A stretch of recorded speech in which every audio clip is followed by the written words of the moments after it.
I grew up in a very religious environment, and maybe you did too, and maybe you had a lot of fun with it. Mine was not that fun. I didn't have fun church friends. I didn't do a lot of fun church activities. Instead, my religious environment was very strict, and everything we did that didn't involve church was a sin. Movies, sinner. Alcohol, sinner. Physically touching a girl in any way, sinner. Making sex before marriage, go ahead and burn, you heathen. Well, all of that was actually pretty nice compared to what David Berg was up to. Who was he?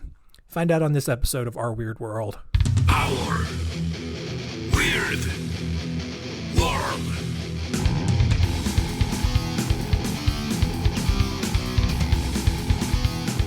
Welcome back to Our Weird World. I'm your host, John Henson. This week we're getting religious, which is kind of fun for me. I like to joke around that I was brought up in a religious cult and that the only real difference was that I was allowed to go home at the end of the day. People in my hometown, when they learn where I went to school and who I was associated with, they always give me that, "Ooh, I'm sorry" response. Because that's just the reputation that my Christian school had in the town. So, look, even though they had a reputation, they're definitely not the worst people in the world. All right. People like David Berg are. And now it's story time.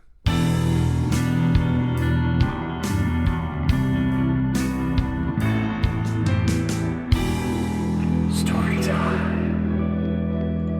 David Berg was born on February 18th, 1919 in Oakland, California. His parents were traveling missionaries, and they held revivals as part of the Berg Evangelistic Dramatic Company. And because of this overly strict, sexually repressed upbringing that came with being in a missionary family, Berg jumped into just having issues. He had an incestuous relationship with his cousin at age 7, and by the time he was a teenager, he was completely obsessed with sex. All right. When he turned 21, he was drafted into the Army, and he was sent to Fort Belvoir, I guess. I don't know. I didn't find a pronunciation guide for it. But that's in Virginia. All right. However, he caught a serious case of pneumonia, and he was given only a month to live. While he was on his deathbed, he promised to give his entire life to God, and according to Berg, he was miraculously healed soon after that. Now, for the record, there are no military records to corroborate that story. That is literally just from Berg himself. So take that as you will. So after he gets out of the military, Berg moves back to California and begins working as a secretary and a youth director for a church in Sherman Oaks. And at that church, he met Jane Miller, and the two eloped on July 22nd, 1944. Berg became an ordained minister 4 years later, and he began pastoring a church in Valley Farms, Arizona. In 1950, Berg got kicked out of the Missionary Alliance after he was accused of having an affair with a member of his congregation. He insisted that he had been removed because his sermons were a little too fire and brimstone-y for that soft congregation, and the entire ordeal created a deep hatred for church structure in general, and it sent Berg on a downward spiral in which he experimented with communism, and then he went back to school to study secular things like sociology and psychology. So by 1965, though things had settled down, Berg had found a job at a Los Angeles TV station working for a televangelist. His mother, Virginia, had also delivered a warning prophecy to him and told David Berg that God had been giving her special messages that he, in turn, needed to relay to the rest of the world.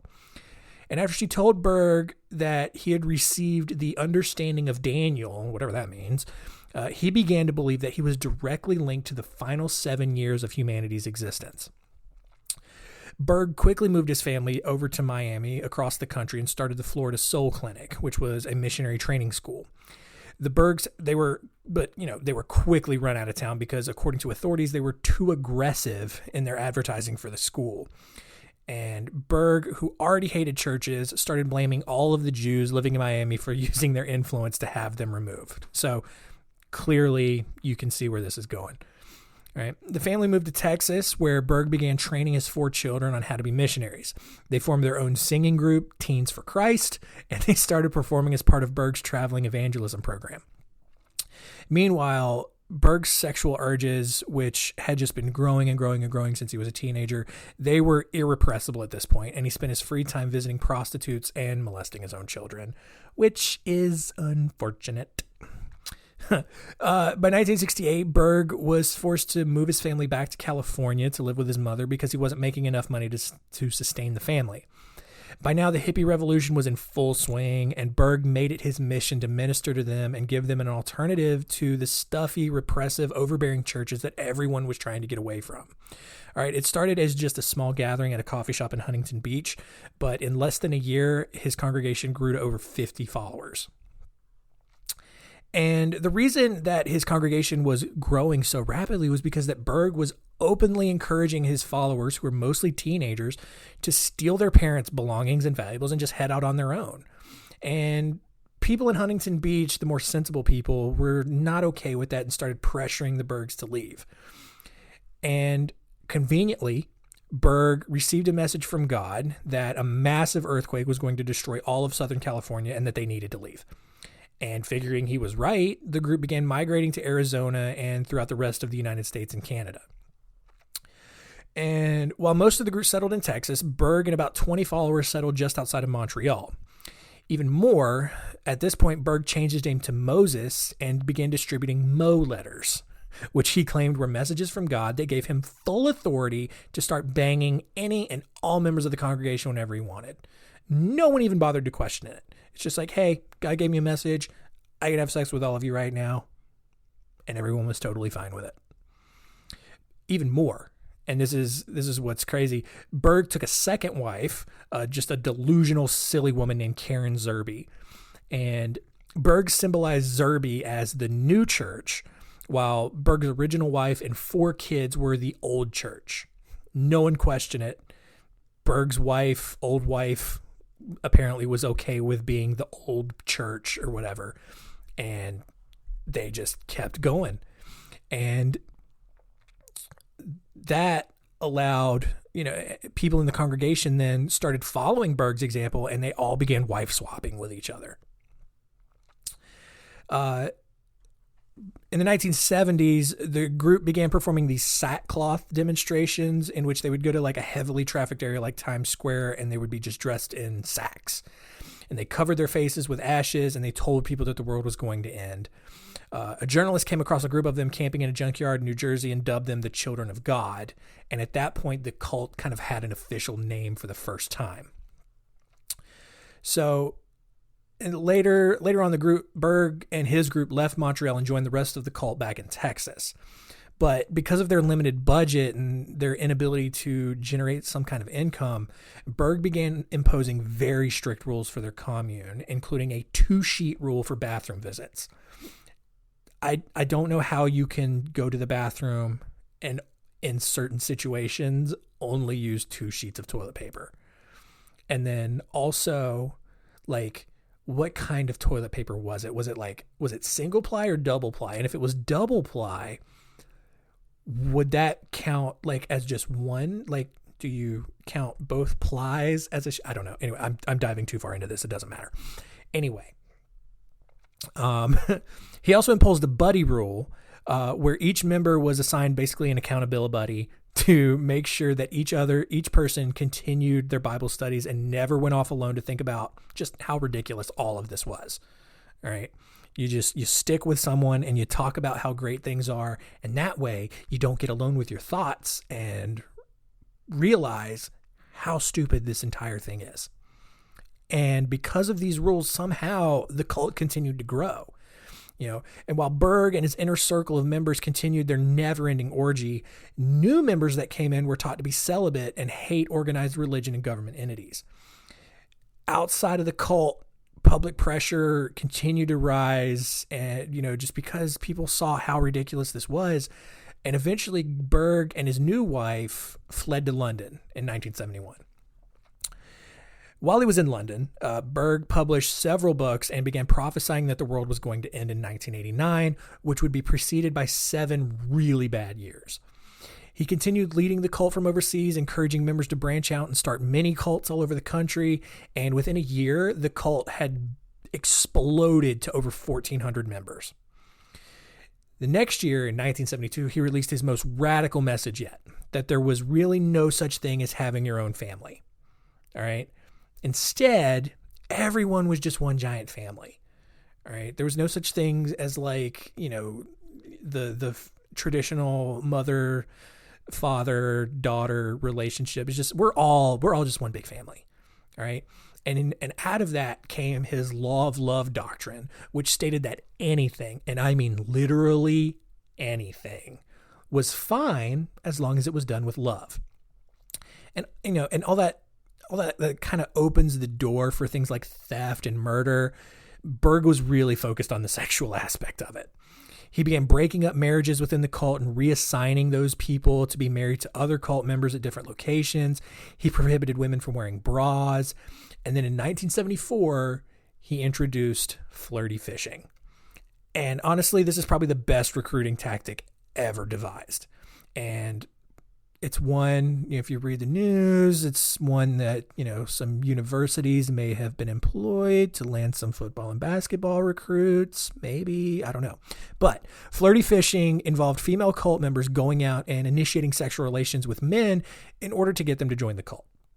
And when people kind of smartly brought up the notion that all of the ill-advised sex could lead to various diseases, Berg started telling members that Jesus himself suffered from STDs, and that as long as they were doing things out of love, everything would be fine.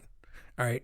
And people believed it, and flirty fishing became wildly successful. And by 1976, because of flirty fishing, the cult had 725 colonies and over 4,200 members all over the world. And Berg didn't stop there. In 1978, he rebranded the traditional communion ceremony as communion. If you get my drift there. It's kind of a play on words, and the visual is disgusting. Anyway, following a large lawsuit that was brought on by a former member who correctly alleged that Berg had destroyed his marriage, Berg disbanded the cult and told members to just go out and infiltrate society, posing as regular people as a new way to grow the group. He reformed everything back in 1980 under a new name, the Family of Love, and he continued the flirty fishing. By 1981, basically, flirty fishing had turned into a prostitution ring, as if you didn't see that heading in that direction already. To make things worse, over 300 quote-unquote Jesus babies had been born as a direct result because Berg had also prohibited any kind of birth control. The FBI had also begun looking into the cult's operations to try and figure out this entire cluster of insanity. Meanwhile, Berg launched a fan club in Greece where he openly sexualized children and encouraged pedophilia. And because Mediterranean Europeans are just generally some of the worst people on the planet, if we're being honest, the cult's membership exploded to over 12,000 people. It tripled in size. Because it was okay, because Berg said it was okay to molest children. And Berg even went so far as to claim that there was no age restriction on sex and that people who thought otherwise were simply just on the devil's side. And this meant that if you could somehow find a way, you could have sex with an unborn baby, as long as you were doing it in the name of love. All right. That's the only requirement. All right. You walk up to a pregnant woman and somehow figure out how to have sex with the baby that's inside of her. And as long as you did it with love, you were totally fine in Jesus' eyes. Now, 1989 comes and the world didn't end. Aside from like a fuel crisis and a lot of awful music, the 7 years leading up to Berg's prophesied apocalypse had been pretty nice, actually. But no one seemed to care about the incorrect prophecy, probably because everyone was too busy molesting children. David Berg eventually died on October 1st, 1994, and he left the cult in the hands of his new wife, the new wife, Zerby, And to her credit, she quickly outlawed pedophilia, although several former members say that they continued to practice it and that the prohibition was just kind of a PR stunt. The cult is still around today. It goes by the Family International, and it has roughly 2,000 members in 80 countries. And that, unfortunately, without any sort of real resolution, is the end of our story.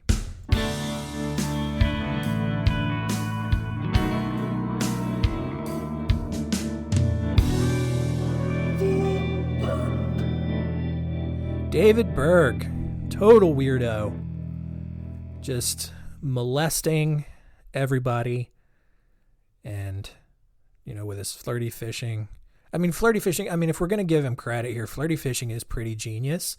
Just being like, hey, come join my cult and I'll have sex with you. All kinds of the sex. Okay, yeah, it sounds really great, and it worked. And somehow those guys got roped into a cult, and then they weren't allowed to continue having sex with the same person that they had sex with, but then they were still being able to have sex with other women and children if they wanted. So, may have been a sweet deal for people. I don't know. But what did we learn today?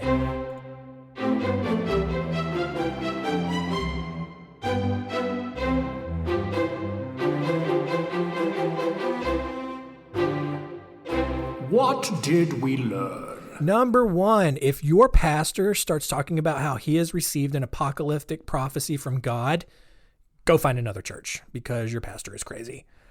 Number two, if your pastor tells you that Jesus said it was okay to have sex with kids, do not listen to him. Jesus is 100% against sex with kids.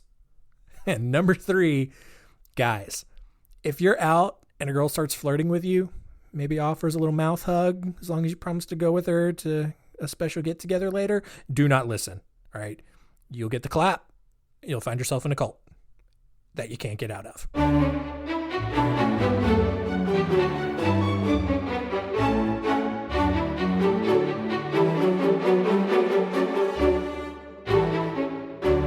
Next week on Our Weird World, I am so excited for this episode. If you have seen the Netflix documentary Abducted in Plain Sight, then you know all about the story of Bob Berchtold and the family in Idaho and all of just the insanity that goes around it. It is a ridiculously stupid story.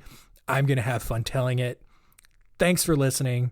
Tell your friends about the show and keep it weird.